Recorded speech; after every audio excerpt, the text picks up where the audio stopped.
Good morning, everyone. This is our mock trial.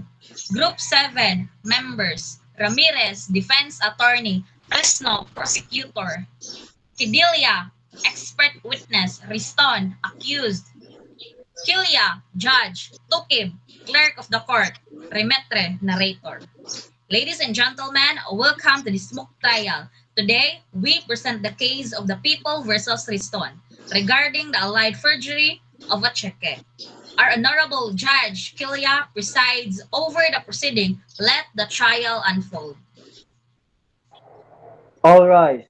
The hearing of the calendar. Your Honor, I am Kayla Marie Fresno representing the people of the Philippines in this case.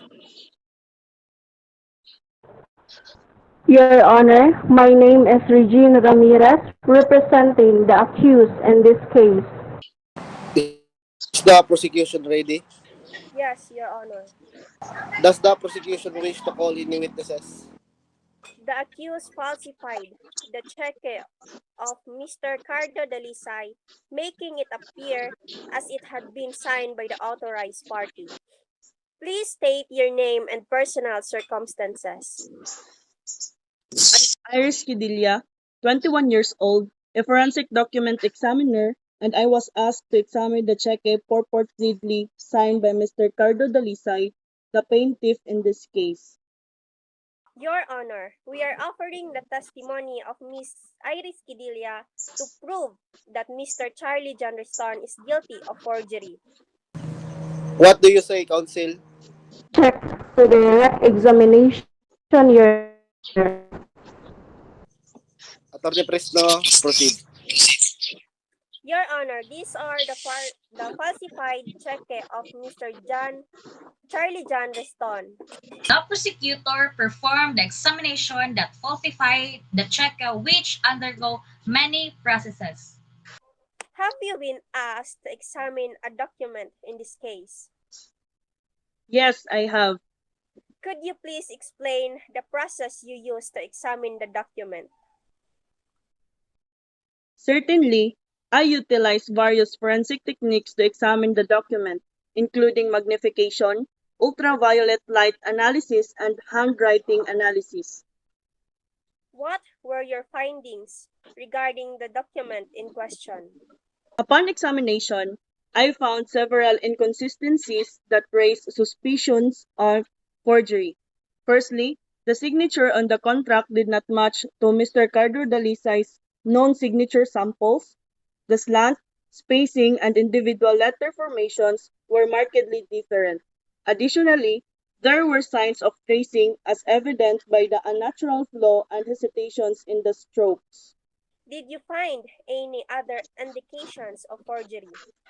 Yes, I did. Upon closer examination under ultraviolet light, I discovered alterations in the document. There were signs of tampering, including erased portions and overwritten text, which were attempts to conceal the alterations. Expertise and examination. Do you have an opinion as to whether the signature on the document is genuine or forged? In my professional opinion, the signature on the document is highly likely to be a forgery. The differences in handwriting characteristics and the evidence of alterations strongly suggest that the signature was not made by Cardo Dalisay. Thank you, Ms. Kidilia. No further questions, Your Honor. Does the opposing counsel have any questions for this witness? Yes, Your Honor. You may proceed. Ms. Kidilia, isn't it true that handwriting analysis is not an exact science? That is correct.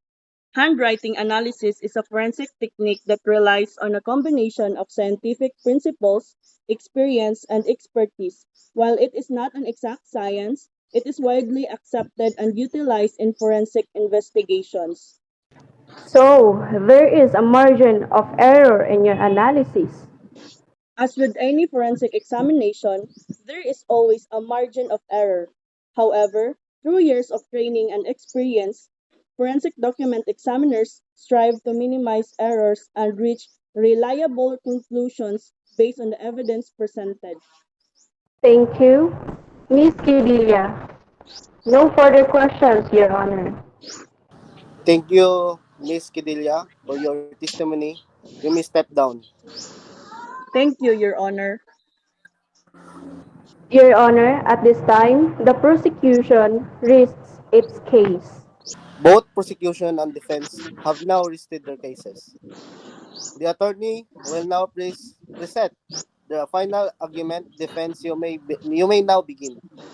Your Honor, ladies and gentlemen of the jury, today we have heard the prosecution present their case against my client, Mr. Charlie John Reston. However, I stand before you to remind you that the burden of proof lies with the prosecution. There is no reasonable doubt that my client is guilty of the crime of perjury. Throughout this trial, we have seen weak evidence, circumstantial of death, and testimonies that lack credibility. I urge you to carefully evaluate the evidence and find my client not guilty. Your Honor, members of the jury, the defense argument is merely an Beyond attempt a to divert your attention from the overwhelming evidence against the defendants. We have presented concrete proof, including the expert analysis of handwriting testimonies from witnesses, and the clear motive for the defendants' actions. The evidence clearly established their guilt, and I implore you to deliver a verdict that reflects the truth. Thank you, counsel, ladies and gentlemen of the jury. You have heard the argument from the both defense and the prosecution. It is now time for me to provide you with instruction regarding to your deliberation and to deliver my closing remarks. At the moment, the judge provides instruction that forgery is a serious offense that undermines the fabric of trust upon which our society is built. It involves intentional act of falsified documents, signatures, and compiling intent to evidence that support the other vital elements we desire and defraud. In this case, the prosecution has presented charges of forgery against the defendant, Mr. Riston. The expert testimony from handwriting analysis provide clear and convincing evidence that the forged signature of the document matches the defendant's handwriting. Their years of experience and expertise in this field leave little room for doubt. The surveillance footage presented during the trial showed the defendant entering the office where the forged document was discovered, carrying the tools necessary for forgery. This circumstantial evidence, combined with the expert analysis, significantly implicates the defendant in the commission of the crime. Moreover, the testimonies from credible witness confirm that the defendant was in possession of the original document before it was tampered with. Their familiarity with the document and knowledge of its content further support the prosecution case against the defendant. The motive behind the defendant action was made apparent through evidence presented during the trial. It was revealed that the defendant was facing significant financial difficulties at the time of the forgery. Desperation often drives people to commit acts they wouldn't otherwise consider, and the defendant's financial situation could have been the catalyst for their involvement in this crime.